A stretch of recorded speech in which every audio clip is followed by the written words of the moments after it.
we're going to talk about a number you hear all the time, GDP. It's like the big number in economics, right? But what if I told you it doesn't tell the whole story? That's what we're digging into today.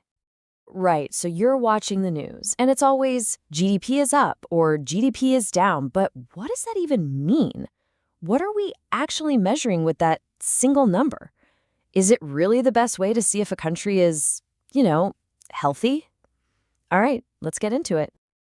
Okay, first things first, let's tackle the big one, GDP, Gross Domestic Product. It's kind of like the economy's annual physical, right? It's that one headline number that everyone points to when they want to say if a country is doing well or not. So what's accounting? Basically, GDP is the grand total, the monetary value, of all the final stuff a country makes in a certain period. And final is the key word here. We're counting the price of the finished car, not the steel that went into it, because that would be double counting. And here's the other big rule. It's only about what's produced within a country's borders. That little word within is going to be super important later on. And it all comes down to this classic formula. I know, it looks a little scary, like something from a math textbook, but trust me, it's not. Let's break down what each of these letters actually means, because they're all parts of our daily lives. All right, let's decode this thing. C is for consumption. That's you and me. It's that coffee you bought this morning, your Netflix bill, all the stuff we buy. I is for investment. Think of the coffee shop buying a brand new espresso machine to make more coffee. G is government spending. Roads, schools, things like that. And that last part, X minus M, that's just net exports. You take everything the country sells to the world and subtract everything it buys from the world. Simple as that. Okay, so GDP is a solid start. It gives us a decent snapshot. But remember how I said that word within was important? Well, that strict focus on location opens up a really interesting question. It's time to refine this picture a little bit. Think about this. What happens to the money earned by a country's citizens who are working in other countries? Like if a brilliant German engineer is working in Silicon Valley, her work boosts the US GDP, not Germany's. So where do her earnings fit into Germany's picture? How do we track that? Aha! And that is where GDP's cousin, GNP, comes into play. It's a really clever distinction. GDP, remember, is all about location.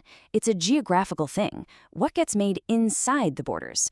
But GNP, Gross National Product, is all about citizenship. It follows the people. It tracks everything produced by a country's citizens, no matter where in the world they happen to be. And the way they connect is actually pretty simple. To get from GDP to GNP, you just add this one thing called net factor income from abroad. I know, it sounds super technical, but all it really is the income your citizens earn overseas minus the income that foreigners earn inside your country. That's it. All right, so we've sorted out who is earning the money, location versus citizenship. But what about the money itself? Because a dollar today isn't worth the same as a dollar 10 years ago, right? So now we have to adjust for things like inflation and prices to make this picture even sharper. And this leads us to a really, really important adjustment. Inflation. See, if we just use today's prices, we get what's called nominal GDP, and that can be super misleading. Imagine if a country produced the exact same number of cars as last year, but the price of each car doubled. Nominal GDP would double. It looks like massive growth, but we didn't actually make more stuff. That's where real GDP comes in. It's a game changer. It pegs all the prices to a single base year, which basically strips out the effect of inflation. That way, we can see if we're actually producing more. It's the only way to see true growth. But wait, there's another layer to peel back here. We have to think about the difference between what we pay for something and what the producer actually gets. So GDP at market price is the sticker price you see in the store. It's got taxes, like sales tax or GST, baked right in.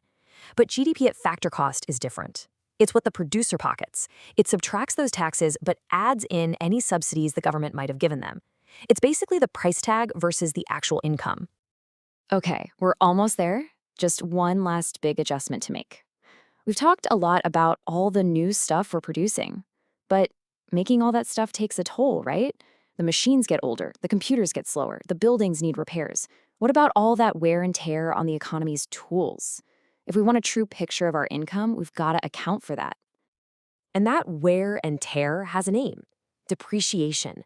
It's a super simple idea, really. Just think about your car. It's worth less today than when you bought it, right? Well, the same thing happens to the whole economy's machinery, the factories, the delivery trucks, all of it. It loses value over time. And any gross number like GDP or GNP completely ignores this. So, to get a much more honest number, we just subtract that depreciation. It's a simple step. You take GDP and subtract depreciation, and boom, you get net domestic product, or NDP. You do the same thing to GNP, and you get net national product, or NNP. Just remember this, net is always going to give you a sharper, more accurate picture than gross. And this is where it all leads. It's like a journey. We started with that big, blunt number, GDP. Then we adjusted for citizenship to get to GNP. Then we tweaked for taxes and subsidies to find the factor cost. And finally, we accounted for wear and tear to get to net.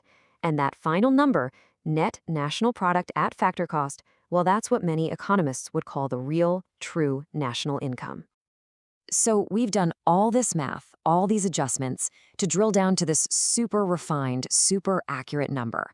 But, and this is the big twist, what if I told you that even this number leaves out a massive piece of the puzzle? I mean, after all that work, you'd think we'd have it, right? A complete picture of how well a country is doing, a perfect measure of success. Well, you'd be wrong. Not exactly. So this is the real kicker. What do all these fancy numbers actually miss? The answer is a staggering amount. Think about it. All the unpaid work that makes society function, caring for a family member, volunteering your time, none of it gets counted. And a rising GDP can totally hide the fact that the rich are getting richer while everyone else is struggling. The size of the economic pie might be growing, but it says nothing about how the slices are divided. And get this part is wild. If a country cuts down a whole forest for lumber, GDP goes up. If there's an oil spill and we spend millions cleaning it up, GDP goes up. It counts destruction as a positive. It literally doesn't subtract the cost of environmental damage. And maybe the biggest blind spot of all, none of these numbers tell us a single thing about our happiness, our health, or our actual quality of life. It really boils down to this powerful and simple truth.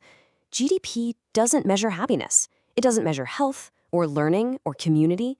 It fails to measure almost everything that truly makes life worth living. Which leaves us with a huge, and I mean huge, question. If our number one economic metric, the one we see on the news every single day, is so fundamentally flawed, if it misses so much of what we value as human beings, then what should we be measuring instead? What is the real measure of a nation's success?